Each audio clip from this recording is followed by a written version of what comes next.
Don't say it. Yeah. Right. Sweet. Yeah. What is it? Start date? Not January or something. Yeah. It's probably going to be once HR has to go through all the other stuff. That January 2nd will be the start. Yeah, whatever the first stage. Which we're pretty much go to that week until like that next week. Yeah. I bet you they listen to the start date. Yeah. Well, faculty returns on the 9th. And 9th and 10th, but staff returns on the 2nd. I got to swear on you.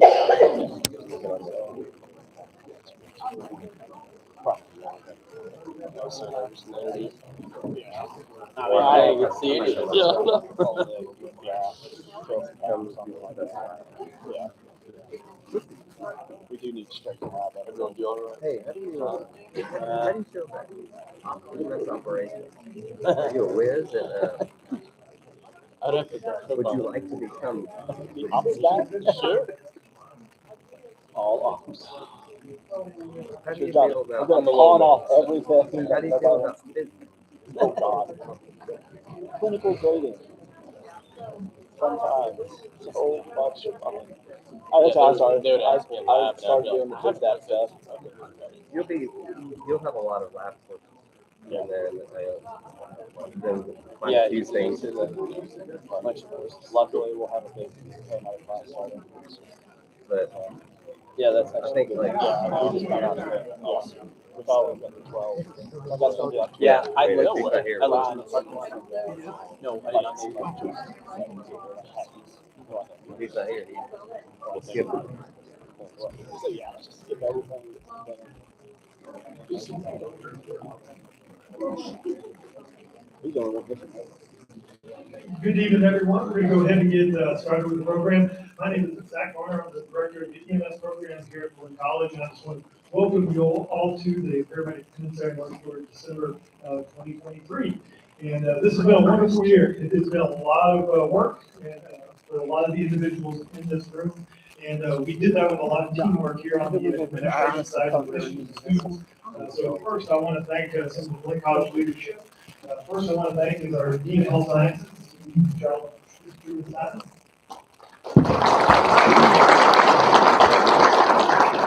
I also want to thank our clinical coordinator, Sandy Medina.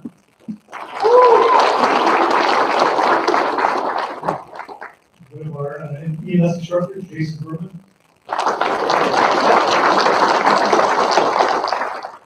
Another EMS instructor, Michael Law. And our last EMS instructor will be Kyle Joseph. And I also want to talk about the hero behind the scenes that does a lot for us, does a lot of decorating, makes this program run. And that's going to be our administrative assistant. She's going to be here in the corner. Her name's Ms. Molly Ann.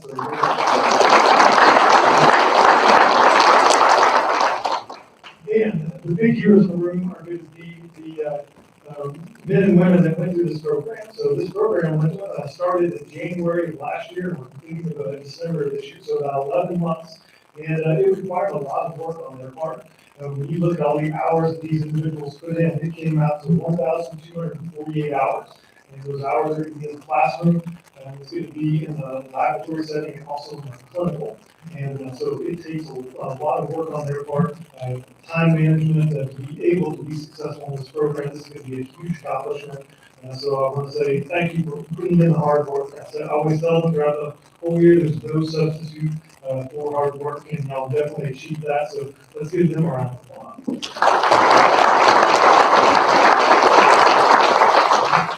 And I also know you can't win a race on your own. You need to have support. And when I look around this room, I see a big support network through friends and family. So thank you all for kind of helping them guide them through this process. So let's give it up for you all for getting the support.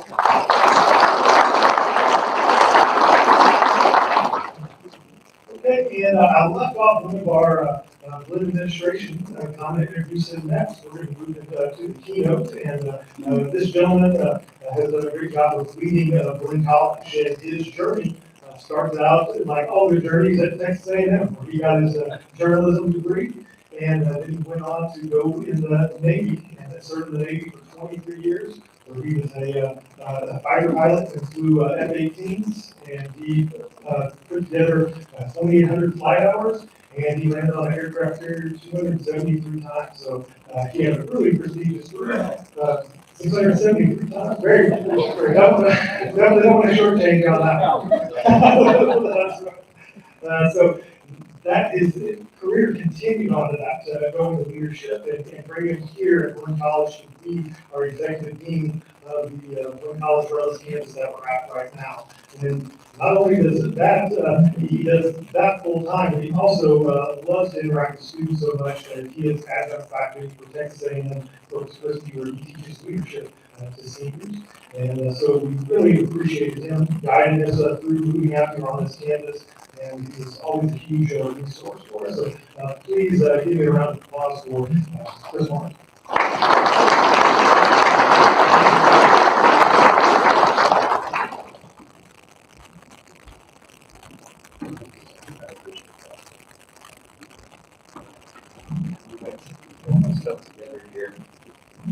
First of all, I have notes, and that is good for you all, because I can talk for a while when I'm passionate about something. So bear with me here. I do have some notes to kind of keep me honest.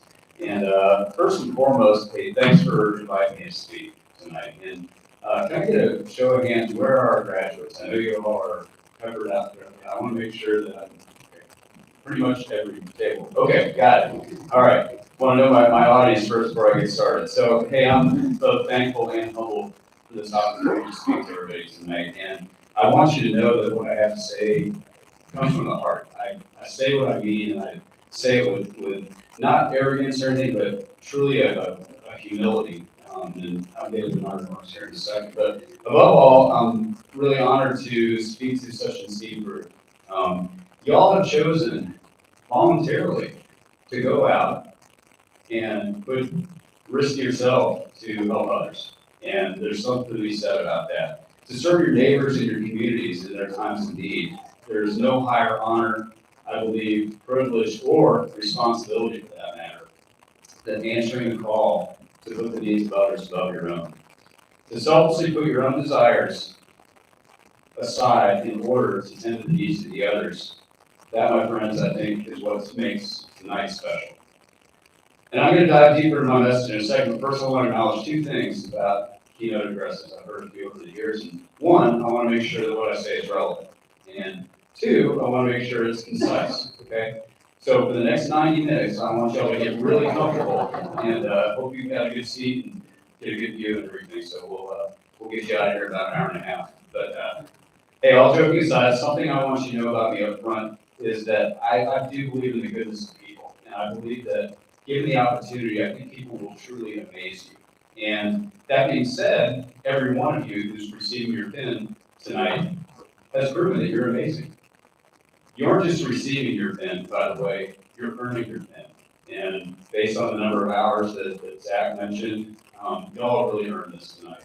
Tonight is for you, and it's for all your family and friends and support network this year. So, you've proven you have what it takes to excel in the classroom.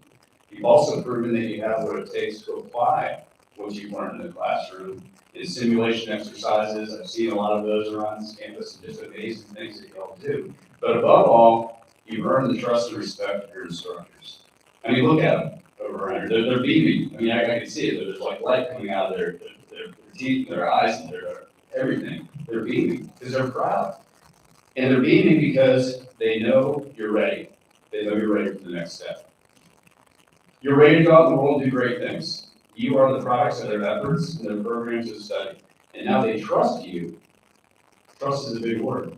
They trust you to go out and serve alongside their colleagues out in this environment that we live in. So everyone, please join me in giving a round of applause for all of the administrators, the faculty, and the staff that have led to this moment tonight.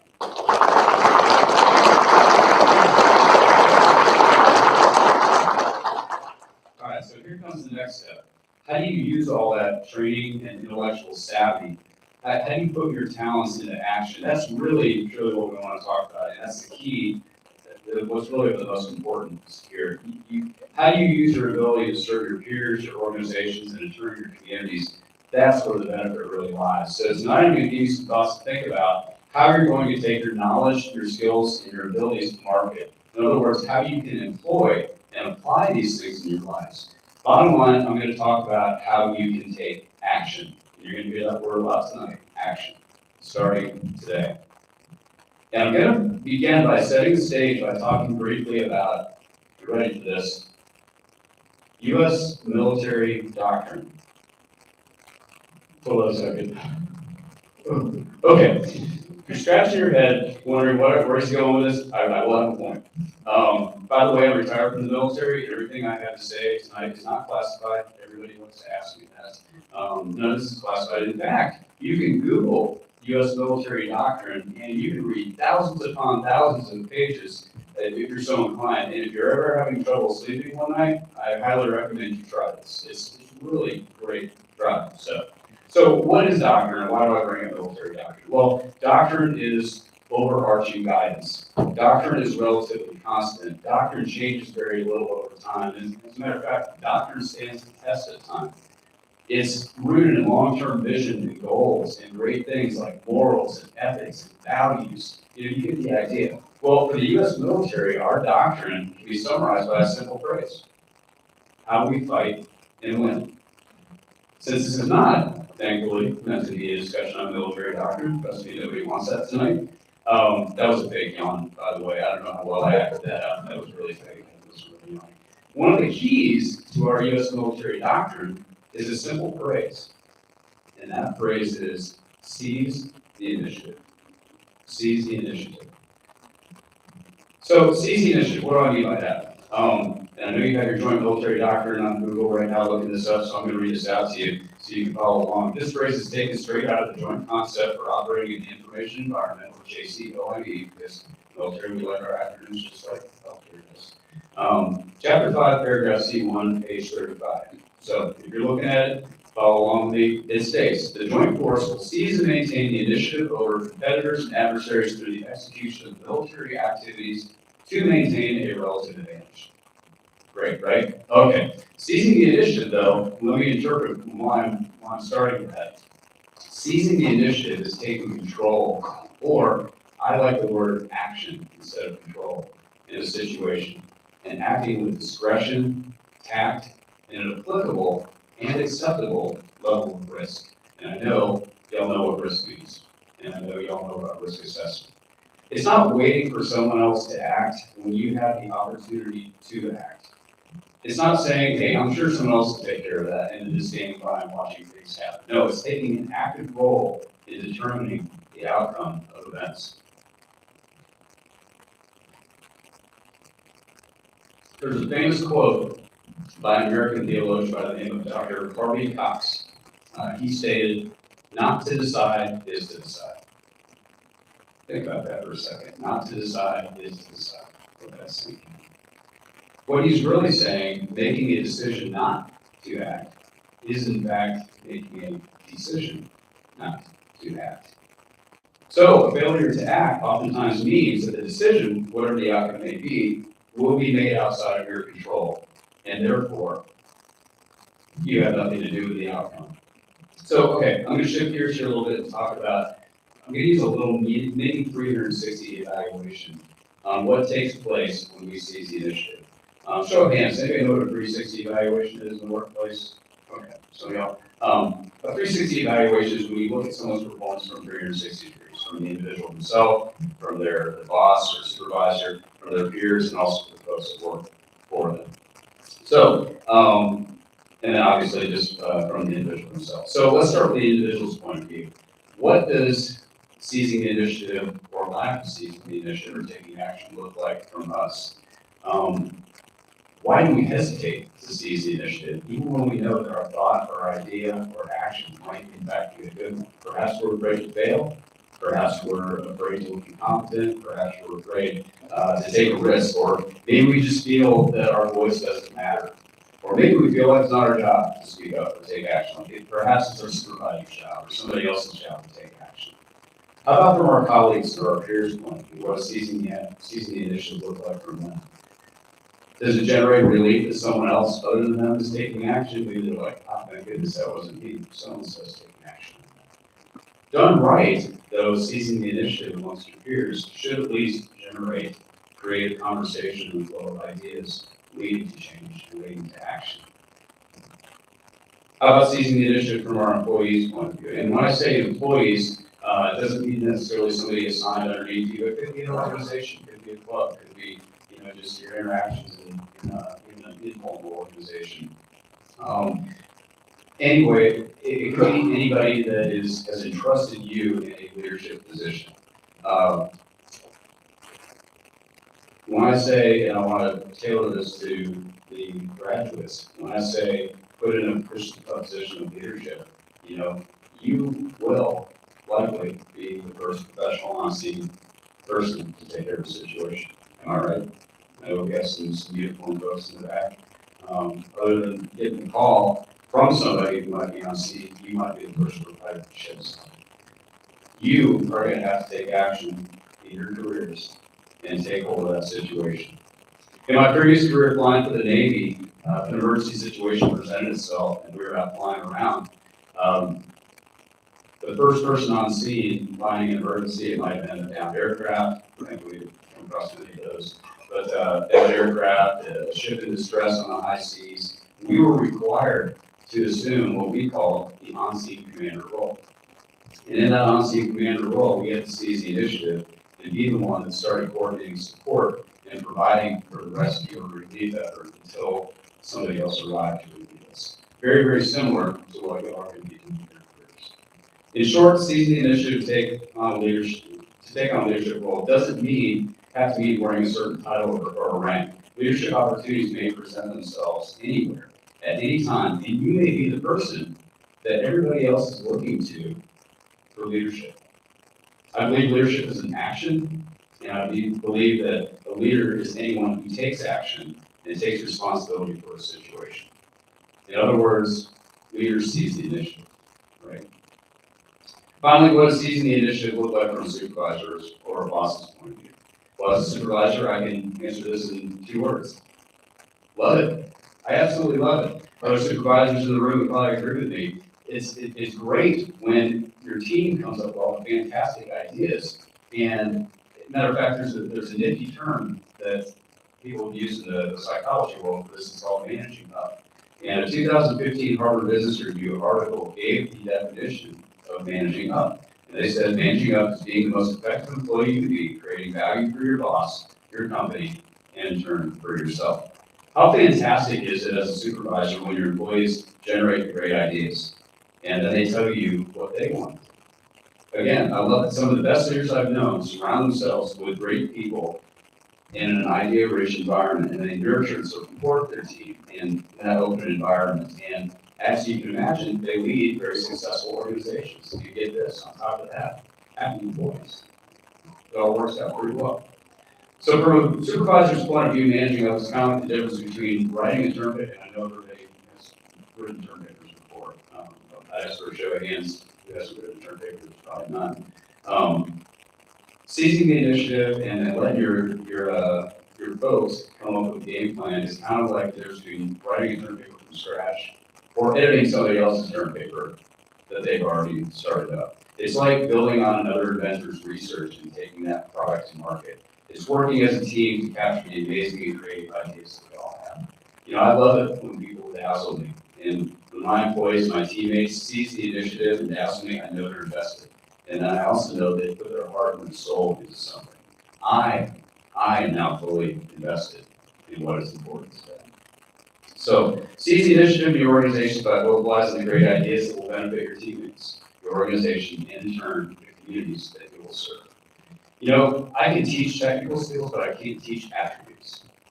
Skills are actions that can be taught with training, and I know everybody in this room that's involved in these programs knows about training. That's what we do. There's a difference between training and education, but training is what everybody in this room is used to doing. You're training skill sets that you're going to use in these careers. But attributes come from within a person's heart. They come from within someone's gut.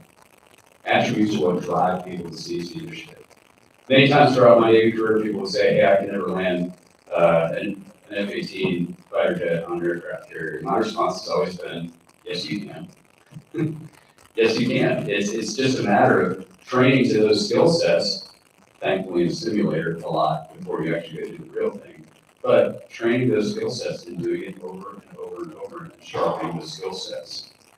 There's no magic gift that's been granted to Navy pilots that enables us to land airplanes on ships. It's more about sharpening skills, but it's the underlying attributes of perseverance, grit, of passion, of desire, and the many, many other attributes that propel a person to want to sharpen their skills and accomplish goals or succeed in a certain task that leads them to success. So in summary, I believe that seizing the initiative is one of the most important keys to success for any person in any position in any organization. Seizing the initiative is doctrinal. It doesn't change. It's something that stands the test of time. Through pandemics, inflation, market fluctuations, career changes, employee turnover, I mean, you get the idea, the list goes on and on. Seizing the initiative will always be applicable.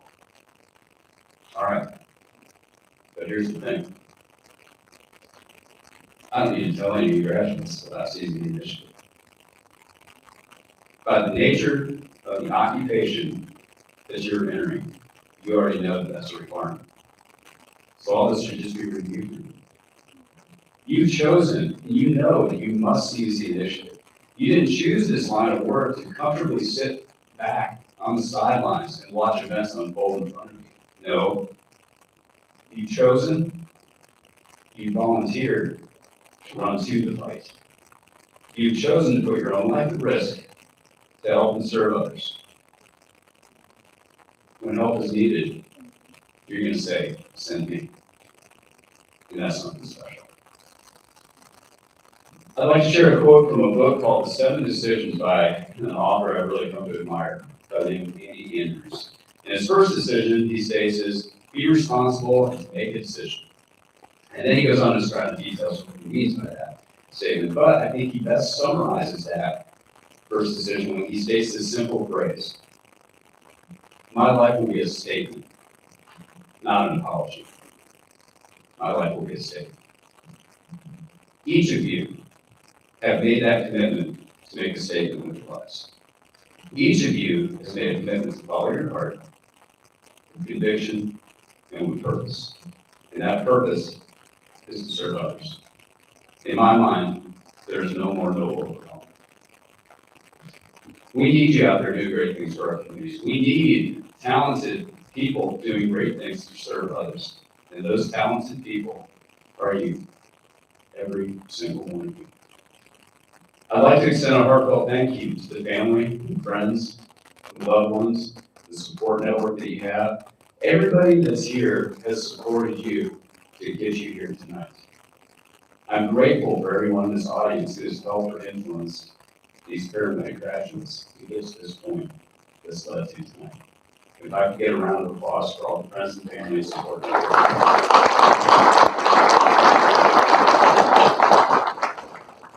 So my challenge to each of our graduates tonight: go out and not seize the initiative, continue to seize the initiative. But not just in your line of work as a paramedic, but also in other situations where people need your leadership, your confidence, and your grit, your determination, your fire, and ultimately your initiative. Others are counting. Remember, not to decide, is to decide. Thank you all.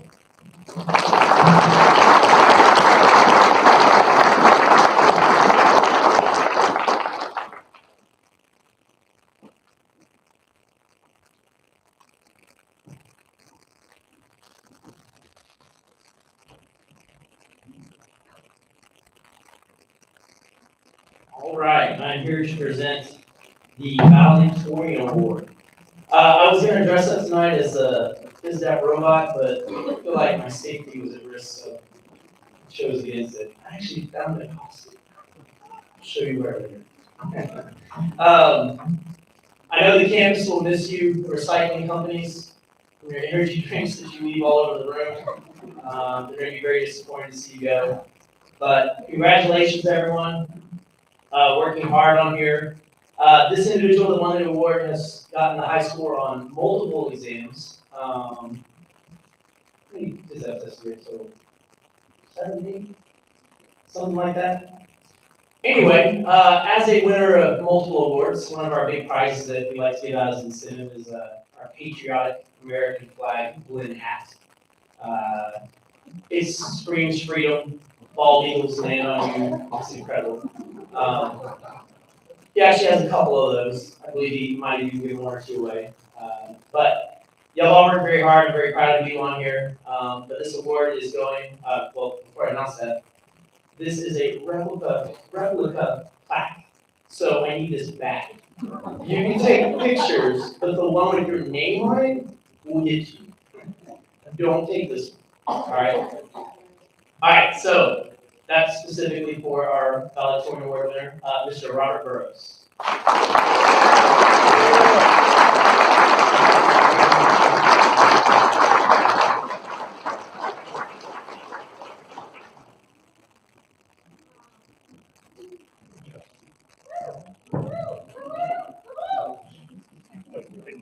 Take it, sure, take it.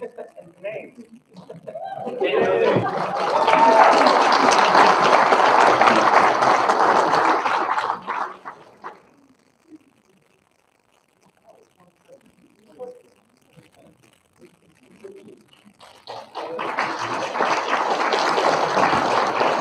I have all the graduates, and the person pinning them line up over here to the left of the stage. That would be fantastic.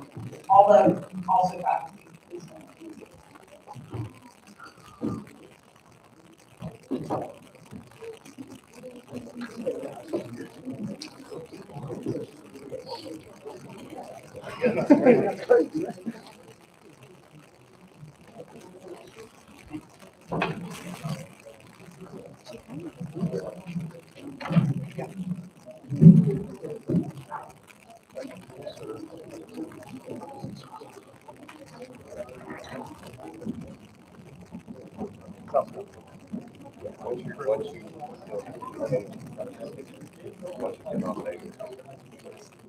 If I mispronounce anyone's name, I'm going to apologize now. I know I can't, it's hard to see from the line. I did choose this thing. Our first student graduating is David Ammerman, being pinned by his fiancee, Cassie T.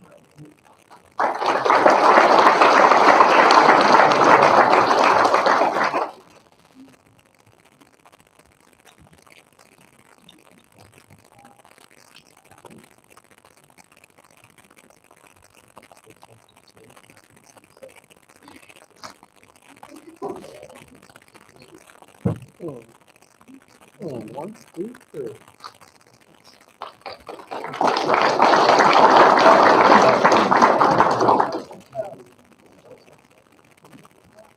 If y'all want to take pictures, please feel free. Our next student is Robert Burrows, being pinned by his father, Carlos Garcia. Co-worker, oh my gosh. I got really. Okay, let's try this again. This is Robert Burrows, being pinned by his co-worker, Carlos Garcia.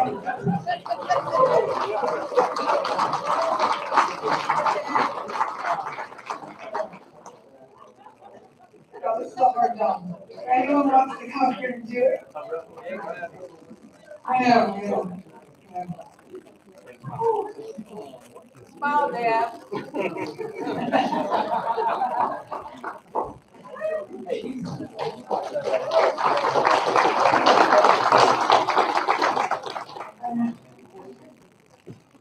Our next student is Tyler Dornack, being pinned by his father, Troy Dornack.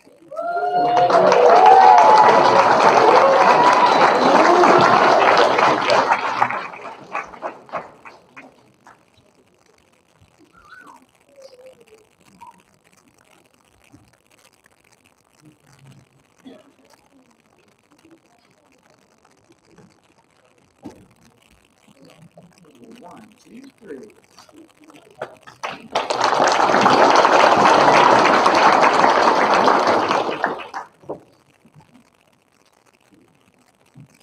Next, we have Micah Garcia, being pinned by his grandmother, Christy Larner.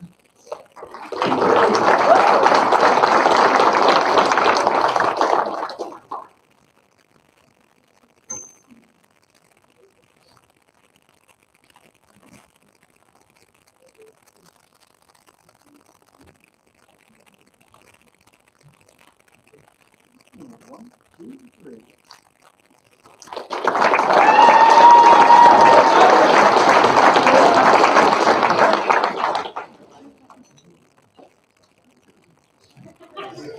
Next, we have Hudson Humphreys, being pinned by his mother, Stacy Humphreys.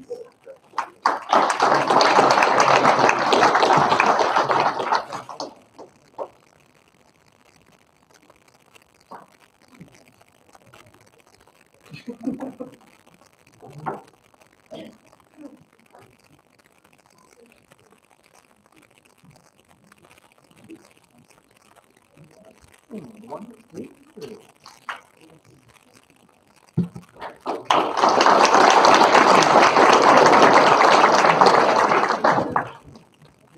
Next, we have Blake McConey, being pinned by his wife, Taylor McConey.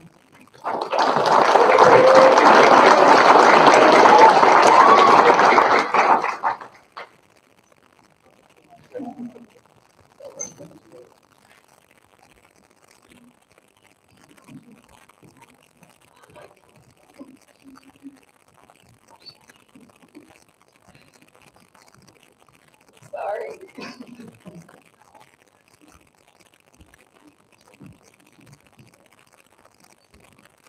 One, two, three. No, boy.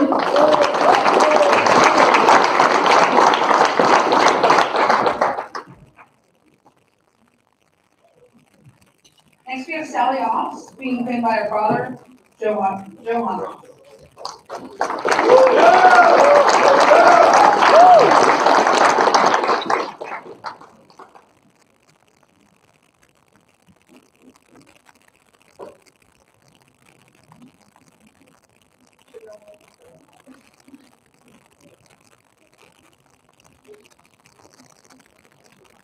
One, two, three.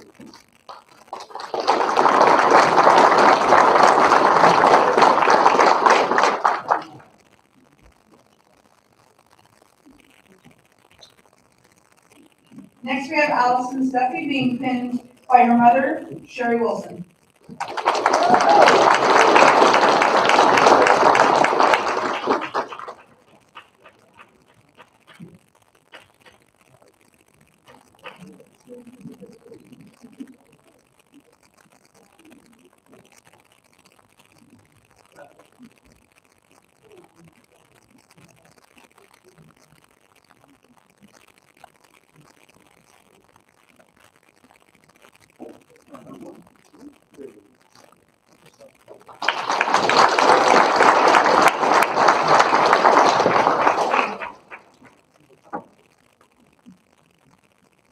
Next, we have Carlos Hyman Daniel, being pinned by his girlfriend, Kensley Miller.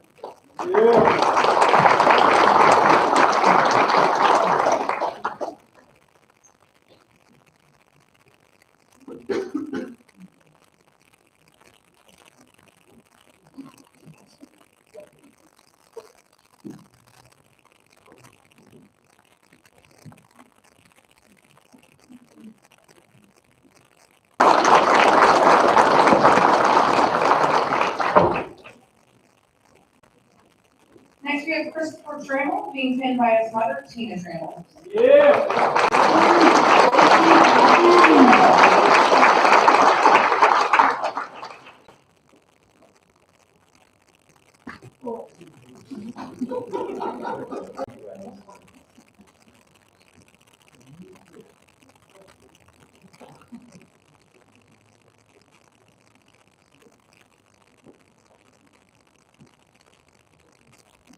One, two, three.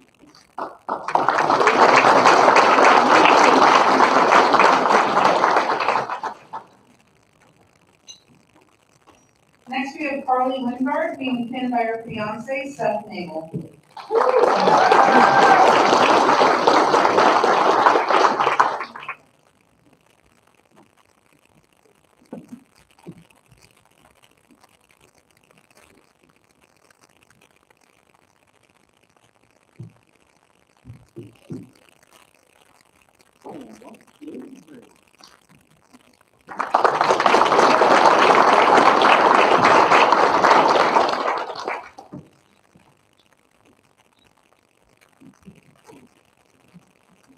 Next, we're going to commemorate with some fun awards all the time spent in clinical class.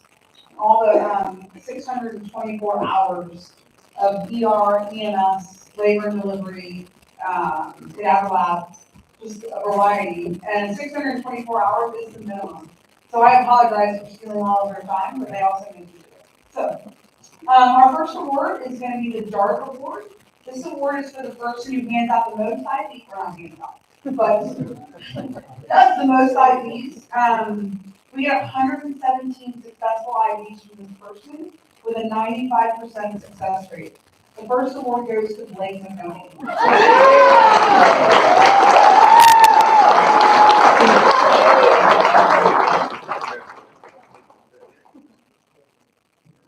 Our next award is called the Load and Go. This person had the most transports over the entire year, sitting at 58. This award goes to Hudson Humphreys.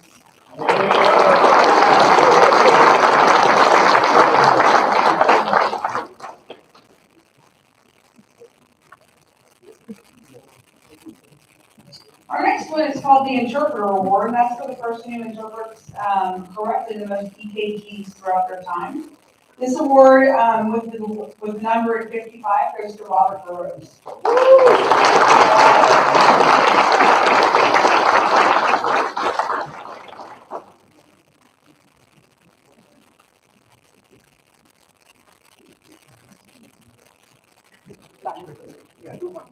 It was 55 normal sinus rhythms.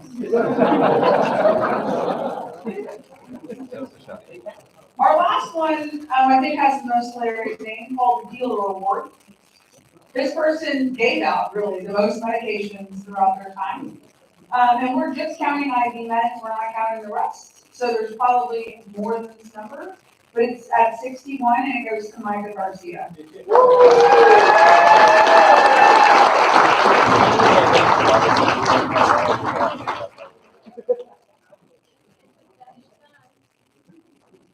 I just want to say congratulations to all of you and good job with this. I'm going to have Mr. Warner come back up.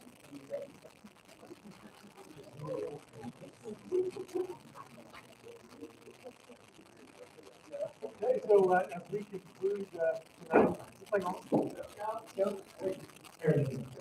okay, so as we conclude tonight, I just want to let people who don't know in the room, so we have different levels of BMS providers. Some of those could be EMTs, and then we have advanced EMTs, and we have paramedics. The EMTs are a group action, and they do a great job. They save a lot of paramedics in the field. But as these individuals walk across the stage, they get a new patch, and that's going to be a red patch that has paramedic on it. And with that patch becomes a huge responsibility. Y'all did 240 hours on the back of the truck, being a field internship, being a team lead, making really tough decisions. So y'all saw this little tidbit of what is to come whenever you're out on the truck. And so when I reflect back on these 11 years, how did Blinn College prepare you for that job? I use the analogy of jiu-jitsu. Okay, when you talk about people in jiu-jitsu, you have white belts, you got blue belts, purple belts, brown belts, and black belts. And not every single gym is equal. Right? You have some that if you go and you go so many days, they will give you a stripe and they will promote you to another belt, depending on how many days you come. And it doesn't mean that you master the moves. And so whenever someone goes to a gym like that, and they go to compete, and you have a purple belt that goes against the white belt, well, what do you think happens? That purple belt gets busted by a white belt because he wasn't carrying the weight of that belt that he has. And so when I look at all y'all right now, you have that red patch, right? And I feel confident, I know with all these instructors that we feel confident each and every one of y'all, that y'all are going to be able to carry the weight of that patch. So I just want to say congrats. Y'all put in a lot of hard work and don't give up on that hard work. Continue with a long career and embrace this opportunity that you have. So before y'all leave, we got our cake and we have drinks over here. You can take pictures of the group and your families. But let's give it up for these graduates of December 2023.